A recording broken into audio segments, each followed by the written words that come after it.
I get approval of the minutes of the regular meeting for October 13th, 2022. So motion.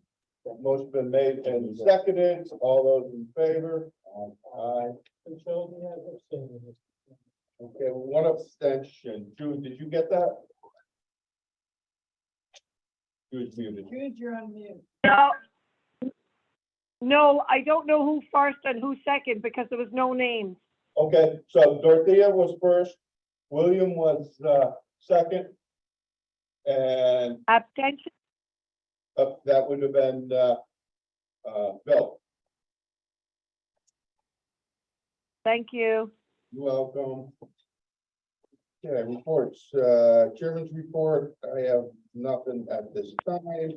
We'll jump down to the chief's report.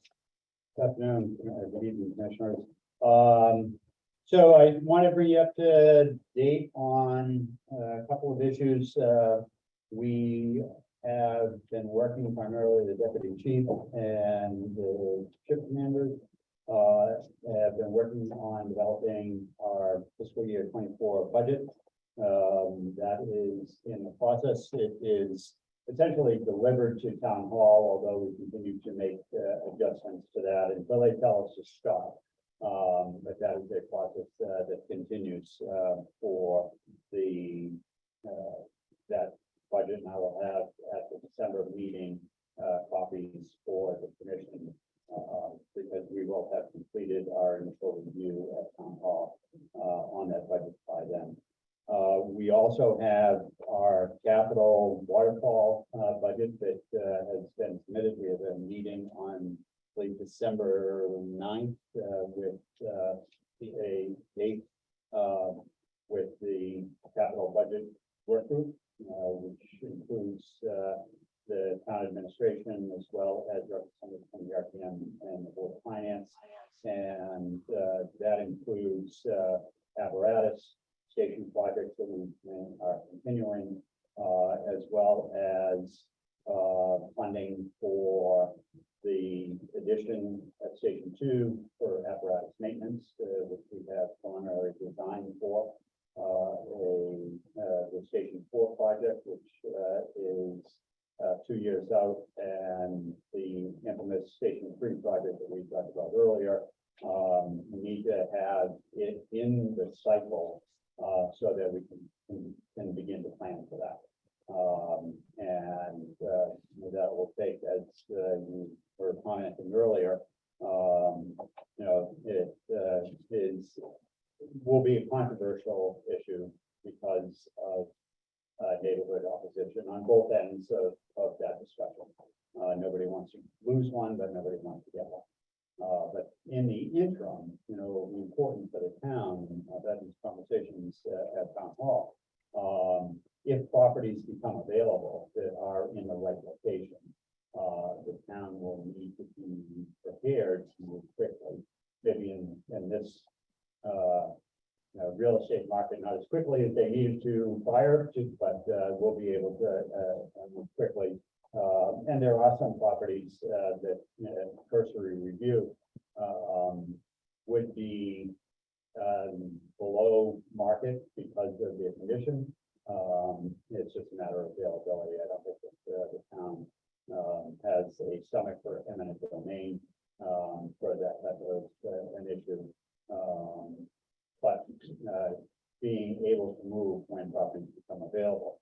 And that raises the issue of having some confirmation by an outside source on where stations should be located. We have sought proposals from consulting firms and have received good response from a couple. And I'm in conversations with the chief administrative officer,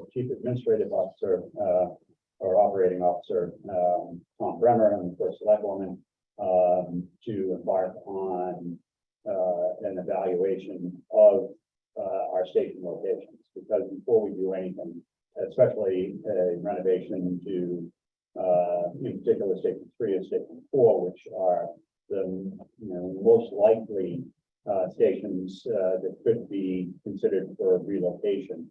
want to get outside independent evaluation of those locations so that we can move forward with confidence on any plan, whether it's renovation or relocation. So those parts and pieces are in the works, and I think that it will serve as a good guideline and for the department, over the next 5 to 6 years. The other, we did the projects that are in process, as you know, and we talked about them previously. The bathroom project got completed at Station 2. It's just a short punch list that is remaining, but it's a functioning bathroom and female bathroom as well as handicap bathroom at Station 2, and still waiting on overhead doors. For that, I think the deputy will probably talk about apparatus purchase and where we are in that process. And lastly, I wanted to report that, as you recall, we had 2 members who are were injured in the line of duty, and we worked hard. They worked hard to rehabilitate, rehab, with the hopes of returning to full duty. And I know that they're both disappointed, as we are, that that is not going to come to pass.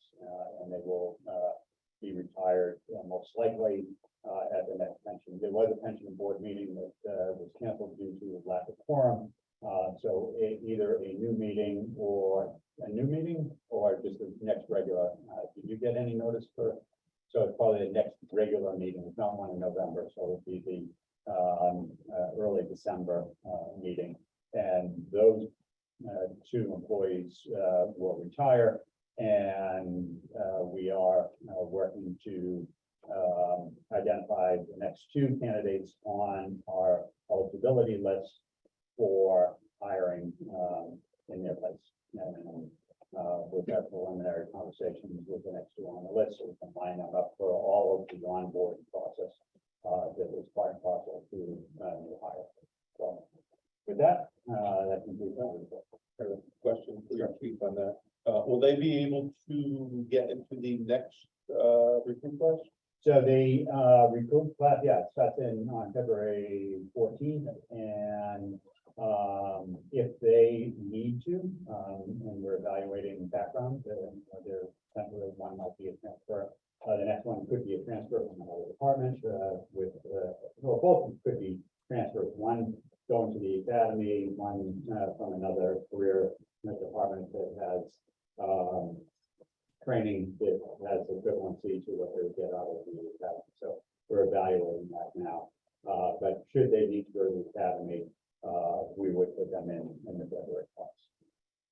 So, I mean, do we need to reserve slots and just There say, is a we got 2 and So there is a hard cap of 70 recruits at the fire academy. And there is, out of those 70, there's 4 hero to hero reservations. These are military, active military that are transitioning to retirement or civilian life. And their career chiefs and the academy made a decision to reserve 4 spots in that academy. I think it's a great program. There are 3 right now that while still on active duty are attending the Connecticut Fire Academy as part of their transition. And fire chiefs are encouraged, if you don't have a local hiring process that was included, to go up there and interview them. So that they would come out of the academy with all of the certifications that would go right on to a career fire department. So there are 66 spots. And what we see is that we're closer to maxing out seats for the fall class because there are more retirements towards the beginning of the new fiscal year than there are retirements for the February class. But we expect that we will have enough space in that. But City of Bridgeport is now doing their own recruit training here, and the Bridgeport takes some of the pressure off of headcount at the academy. So that's a long way around to say yes, we expect them to be in the academy. But it's I not. was wondering when we were gonna get back to that. It's not, I just want you, I mean, I think it's important for the commission to know, it's not an easy task to manage, for the academy to manage all of the demands, and still provide what we consider a gold standard training, for, fire departments around the state. And the key element of that is to make sure that, the classes don't get so big that people don't have the amount of, hands-on training that's necessary. Any other questions from the commission? Seeing none? Deputy, you're up. Thank you. So among the more notable occurrences in this month and last month, since we didn't have a quorum last month, we had a dryer fire at Old Farm Road, a fire on a deck at Pratt Street. Fireplace extended into a structural space on Old Post Road. We had a standby at an Easton fire. Mill Plain Road with towels in front of a dryer, so spontaneous combustion from the oils. We had a fire in a Holy Family Church, flowers too close to the candles. Fortunately, there was a person on scene who witnessed and put it out with a water bottle, but so we came in, our people came and took the smoke out, yes, and everything else. We had numerous incidents on I-95. There's, if you take a look at Facebook, there's some great pictures of very difficult extrication. And we also strange incidents. We had 2 fires that destroyed landscapers' mowers caused by all the leaves that they drove into, and their large scale lawn mowers were totally involved. The department finished in the month of October. They were very busy with the senior smoke detector battery program, fire safety trailer program, and engine 2. I want to mention that is coming along in progress, and we'll have a little bit more information next meeting for you on that.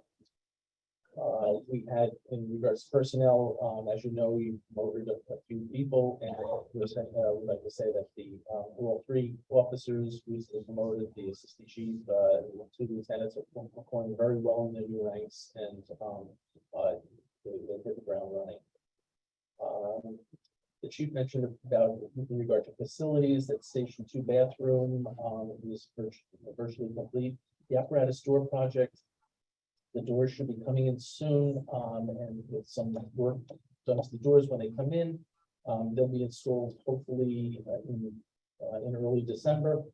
The electrical needs for these new doors, because the motors are in different positions, have already been taken care of, so that we can kind of move this quickly. And I was also in part with cooperation, the great work that we got from DPW and their employees. And hitting the ground running with that, and they're excellent for everything that we've been asking. They're very good to us. Let's see, and in regard to grants, the NPG application for those funds, the application was received and turned around quickly and sent to Region 1. So hopefully we'll hear back from them on that. In regard to the non-recurring capital requests that are coming up, we've that the chief alluded to, will be introducing them.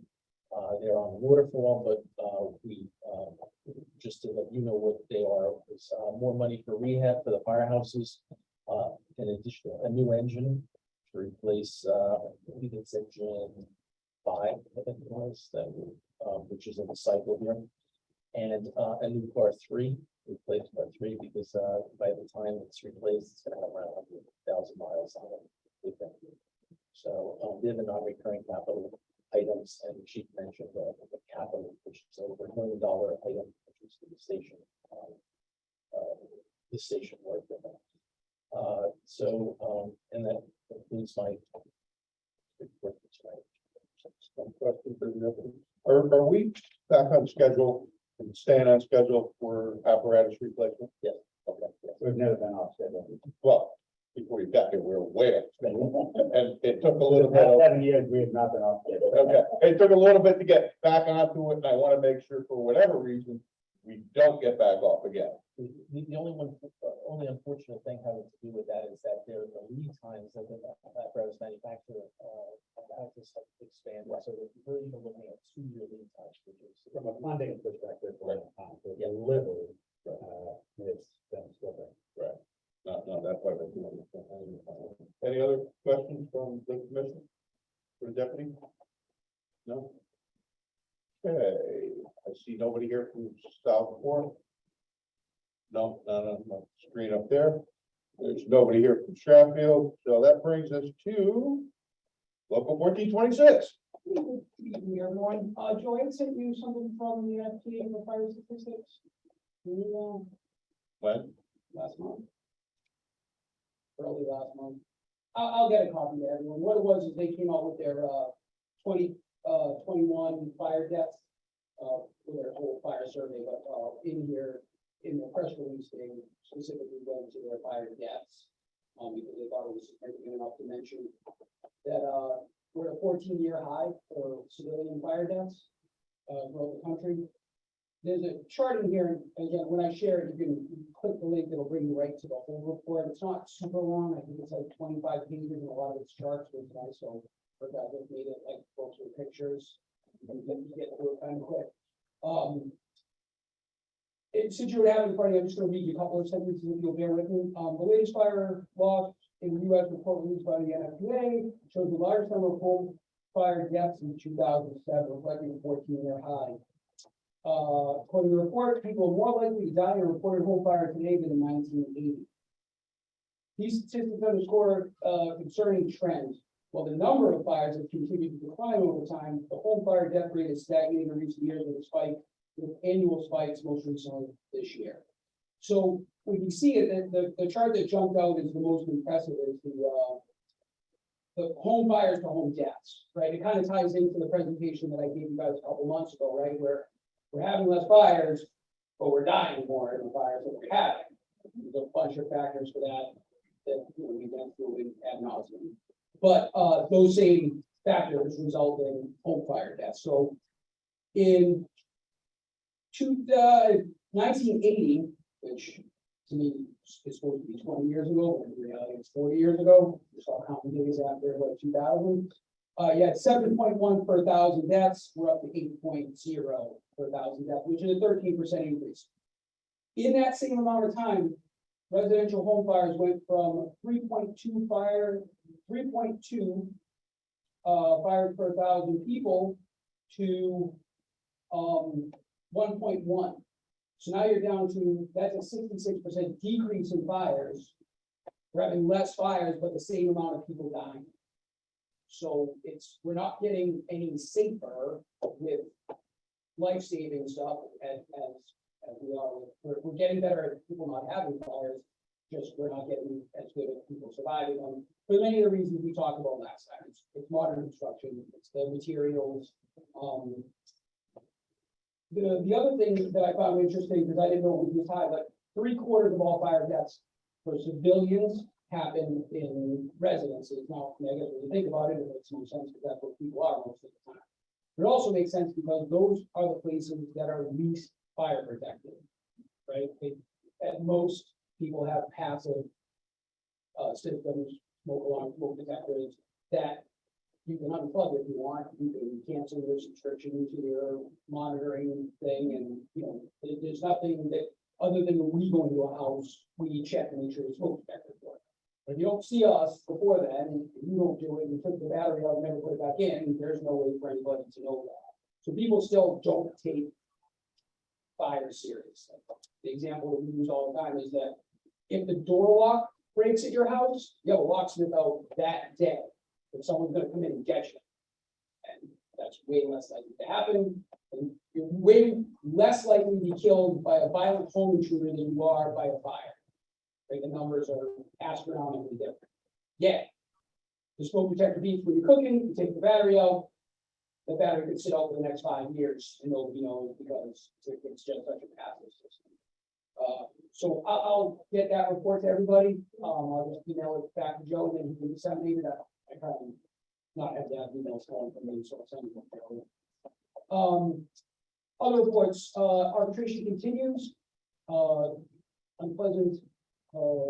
It's just going to keep going and continue to be what it is. On a more positive note, a year ago, the union, decided we were trying to bring more of our younger people in and maybe some middle people who had young kids and weren't participating in the union. We created a legislative committee. Union position is in politics, it comes down to either have a seat at the table or you're on the menu. So we push to have a seat at the table. This committee, runs separate than the executive board itself. We have some oversight into it, but we kind of set them free to do their own thing. This election cycle was the first one that they got to spread their wings. We took, 2 issues that we took, to heart after some, vetting processes on both, and we won both very handily.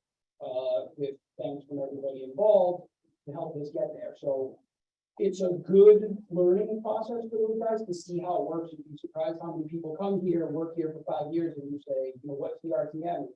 They don't know. And they don't realize that those are the people that vote on your budget. Those are the people that vote on your contract.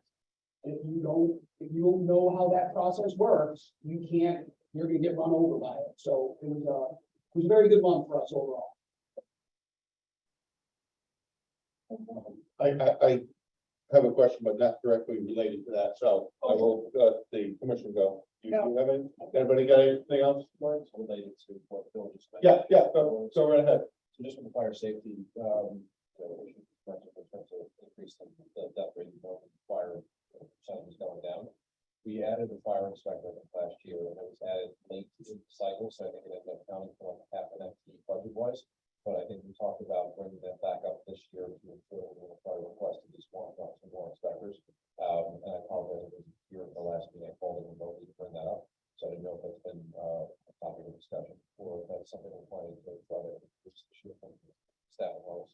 So we have talked about it at the commission meeting, and there is a separate process, separate from the regular budget submission, supplemental request, and I am working on that supplemental request, and I have a report from Fire Marshal Higgins on that, so that we can include that in our fiscal year 24 budget request.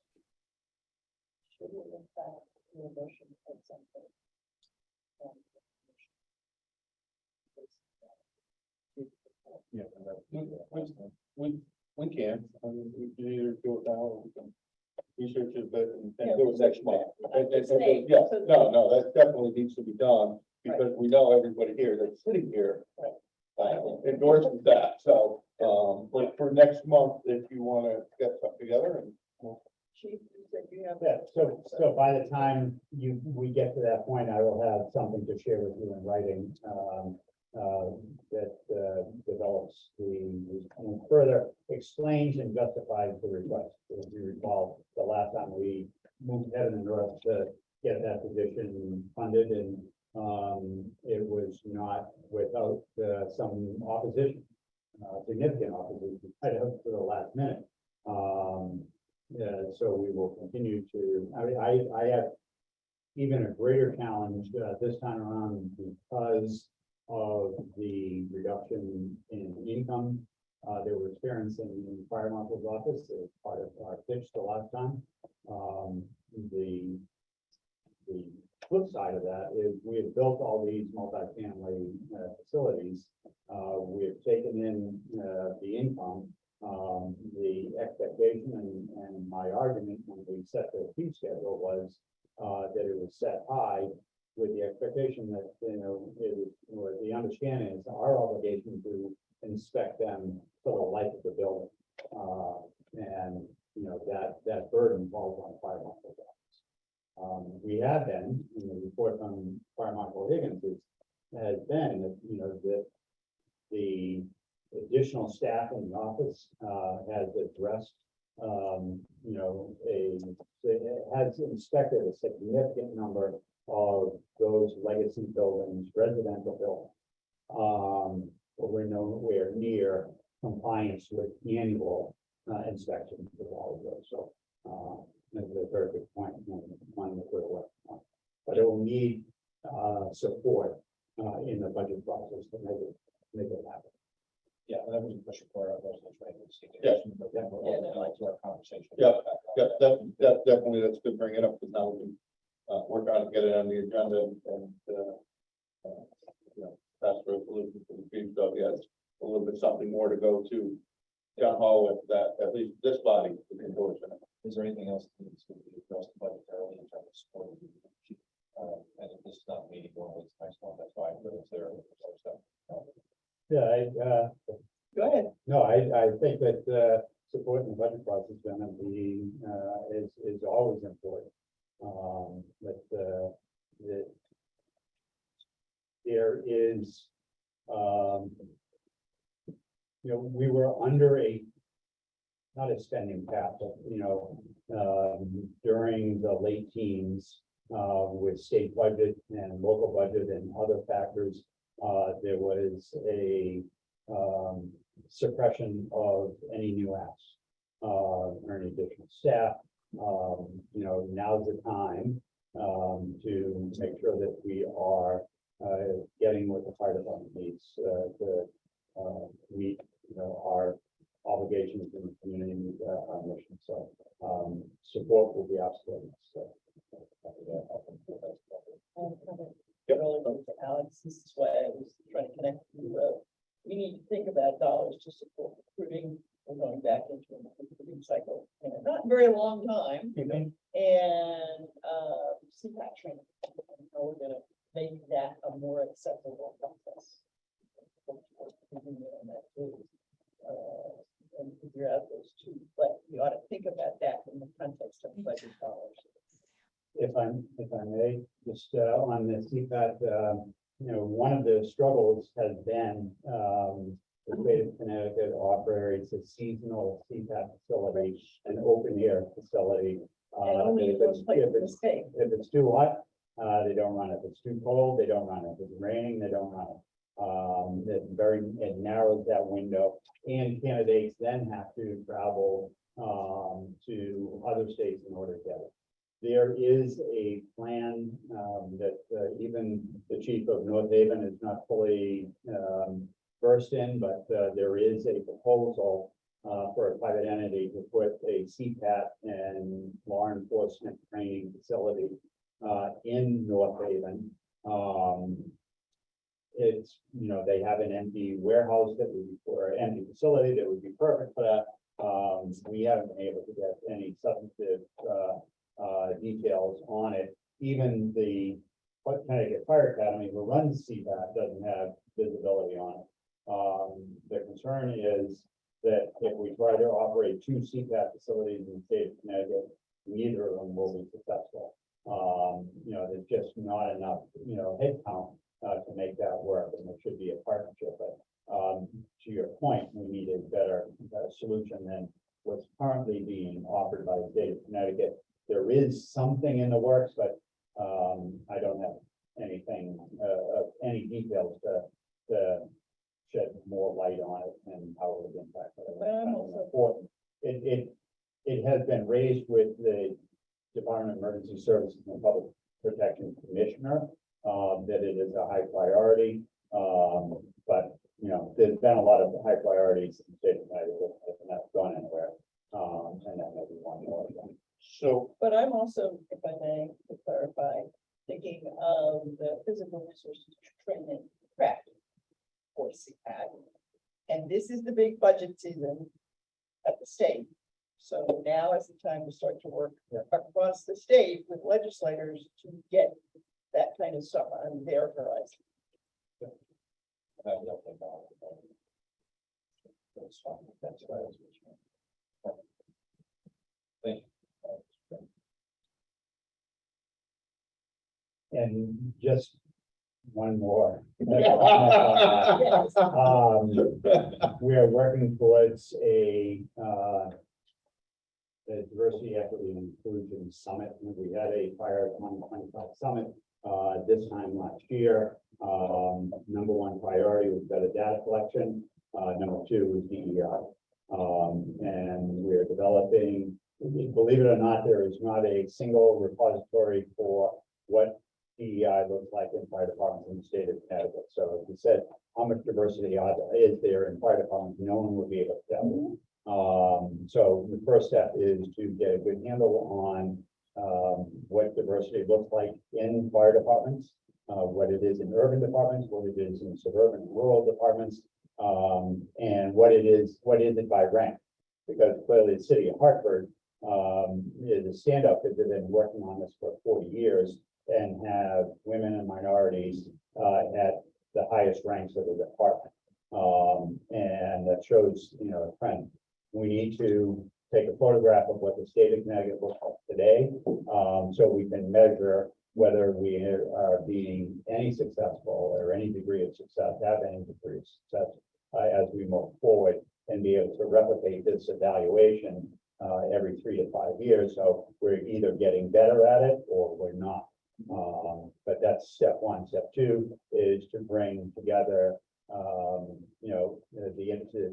the chief of New Britain is the DEI chairman from the career chiefs, and hopefully we'll have a summer meeting in 2 weeks at the fire academy to start that process to plan for that.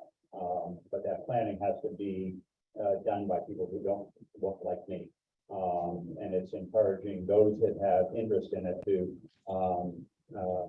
participate, to develop the summit, so that we can start to address some of the shortfalls in fire departments. And we've talked a lot about it here.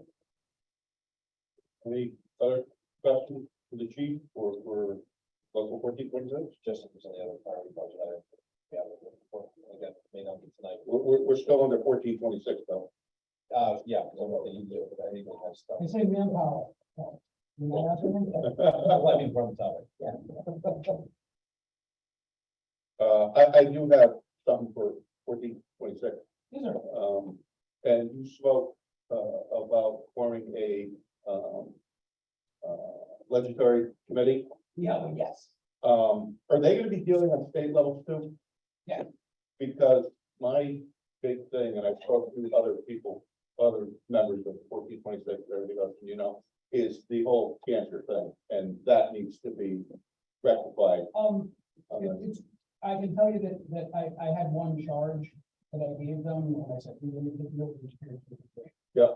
UPFFA, our parent organization, does our actual endorsement candidates for the 1426. Does endorse candidates, they're endorsed by the UPFFA. Those endorsements came over.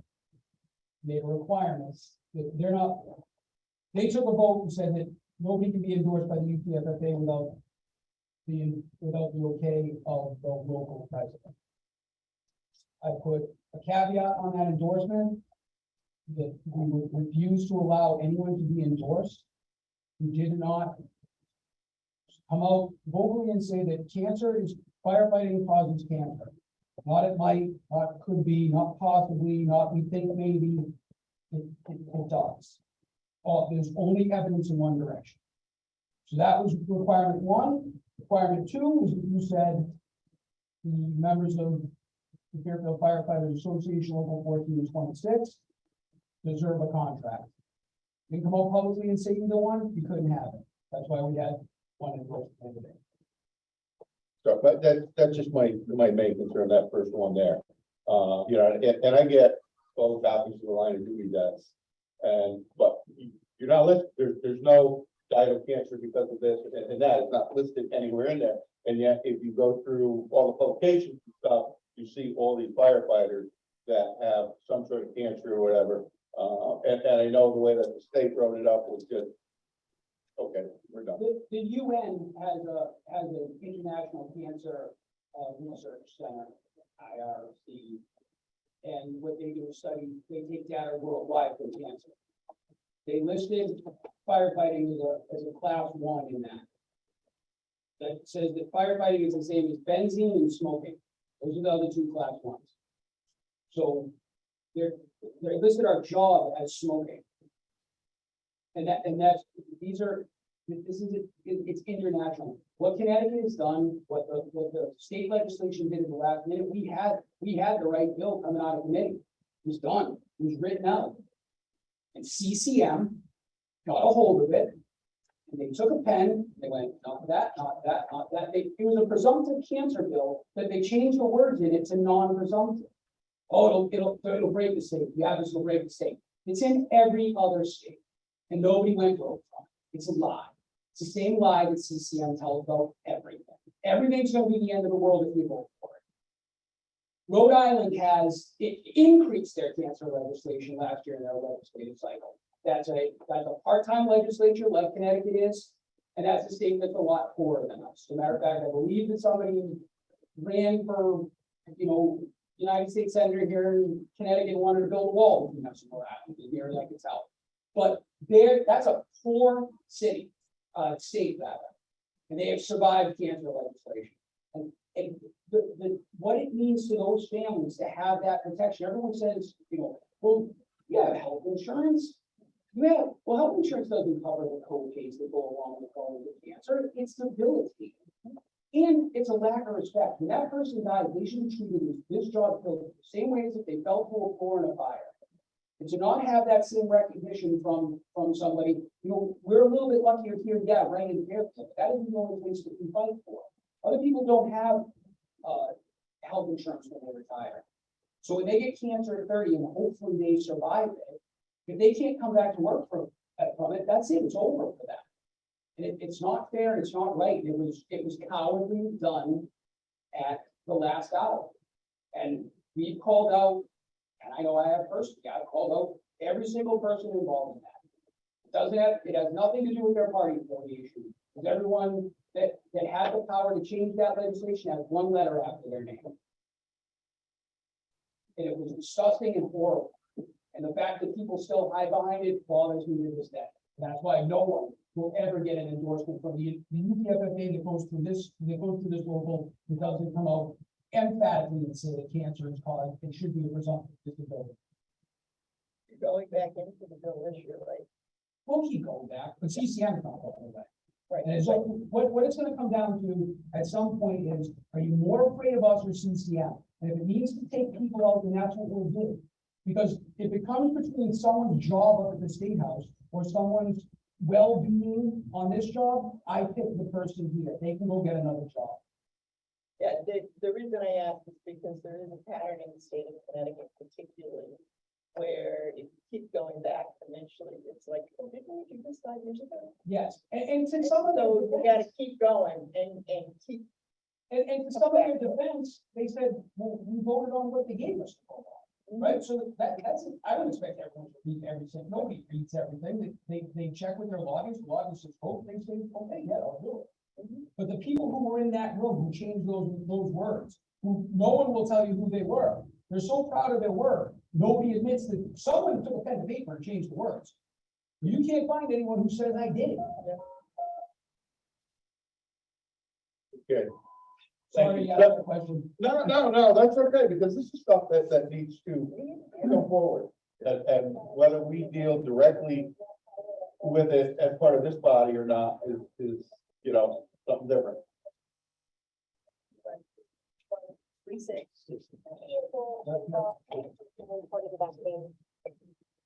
So. With that, any other questions before P26? Sorry, Bill. Well, I'm glad to see you here. We're not gonna stop. Norma, you still online? I am. Can you hear me? Yes, sir.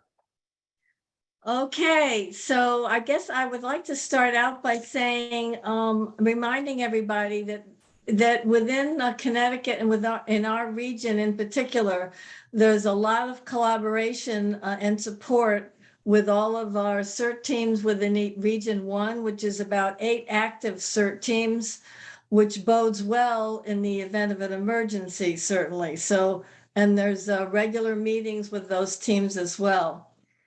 Okay, so in terms of what's been going on an end of August, there was leadership training with all the Region 1 CERTs, and there was a presentation on public health and other threats in our region. It was an update by Mike Vincelli and Dave Hayden. Early September 11th, actually, there was a mutual aid activation for the United Ride, which some of you may be familiar with in Milford, and we assisted with traffic and pedestrian safety. September 15th, it's been busy. September 15th, we had our annual meeting, officers elected, and Cindy O'Neill Vitale continues to be our president. Fortunately, she's great. September 19th, we participated in the Region 1 Demas Field Day, which showcased the resources throughout our region. September 29th, we had some members participate, but not as our CERT members, in something that was quite interesting. They were volunteers in an active threat course by LSU up at Echo Hose, and that was interesting. There's a lot because I think I didn't have a chance to report the last meeting. October 15th, we did our annual inventory of our CERT trailer and our mass care trailer. We had about 25 members participate, which is quite a lot, and it's a very big job. And it was followed by pizza, which of course was well received. October 17th, we had a group of our CERT members present a weather preparedness program at the senior center, and I wanted to thank the chief and the deputy for their participation in that. October 20th, we had a monthly membership meeting with Narcan training, and kits were distributed. Let's see, November 5th, we had members who participated in the statewide CERT Saturday, which is multiple training opportunities up at the Connecticut Fire Academy in Windsor Locks. And future plans include another mutual aid activation with the Stamford Balloon Parade coming up before Thanksgiving. And we're also hoping we can have an in-person CERT training for March. And that's it. Any questions for CERT, Bernard? Seeing none? Okay, thank you very much, Nora, appreciate it. Maybe Welcome. one day we'll see you in person again. Okay, next item on the agenda is donations. I didn't see any in the package. Chief, any late ones? Okay, old business. There's nothing carried over from last month. New business. The only thing I got under new business would be the appointment of a nominating committee for next year's officers. So anybody like to be on the nominating committee? And I'll start it off. I'll be on the committee. Okay? Because I'm not gonna be looking for any of the positions. I will be on the committee just to start it off. So if anybody else would be like to be on that. Alex volunteer. I think I've been voluntold. You've been voluntold? Yes. Alex and Rob? Okay, cool. So we'll get together, make a couple phone calls, poll the rest of the people, and we'll take it from there. And we'll report back next month. So, cool. That was painless, but I kind of figured it'd be a little easier if I said I'd step up and. Okay, I will be sure to remind the first select woman again regarding the vacancy. all right, that's next on my list. So, item 7, public comment. I see no, well, I'm not quite sure if some of the people up there are considered public or if they're part of 1426, but we'll let them If decide. they talk from here on in, they're public. I see nobody unmuting themselves. So, all right, next thing, item 8, to hear and consider any other business that shall come before this meeting. I have one thing, the chief, started off on a little bit there. As of next month, we'll be down two commissioners unless appointments are made. Beverly's, term will be up. She was filling a vacancy, and my buddy Bill over here. Oh, will be done. what's going on with Bill? And here. This, so this is gonna make it difficult to achieve a quorum, so I'm asking that, the rest of us here make an extra effort to attend in person or online, because we need 4, and we're gonna be down, We only have 5 available, so. so it's gonna be tough. That being said, I'm sad. Say you're leaving. No, because, no. But even before I was on this commission, I was coming to these meetings, and you were there. True. Sat on this commission. And you were always the calm voice of reason. Some of these meetings went really crazy, and you were always the calm voice of reason. And when I got on the commission, I looked to you, because some people know I can go off a little bit. And I would just look to you, and once in a while I get a facial expression or something. And that was good enough. And I appreciate all your help and guidance and everything over the years that I've been on here. Sad to see you go, but I don't think you. for a quorum and I haven't been replaced. Right, you can fill meetings till January, so December, or January. If we need a quorum, I will let you know, or January, the new chairman will let you know. But, I'm sure we will be in touch, and I wish you good luck with everything that you're doing. Thank you very much. I've enjoyed it. And with that.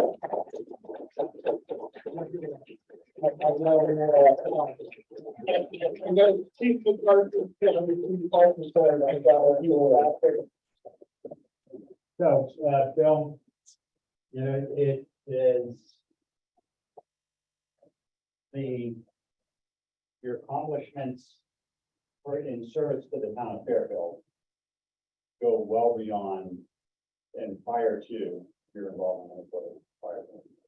And that's a long, long history. Yes, it is. But we owned you, or you owned us for 10 years. And the deputy and I were hired by you and the commission at the time, and certainly we appreciate that.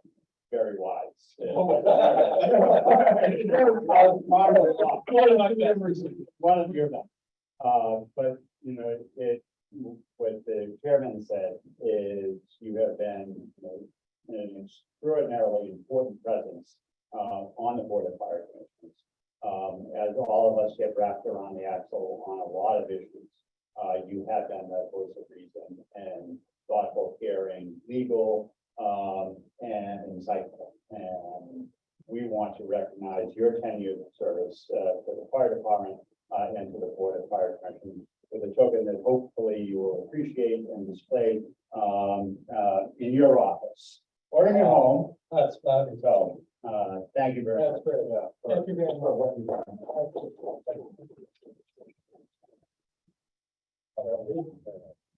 Very nice. Wow. That's great. Thank you. So, Thank you.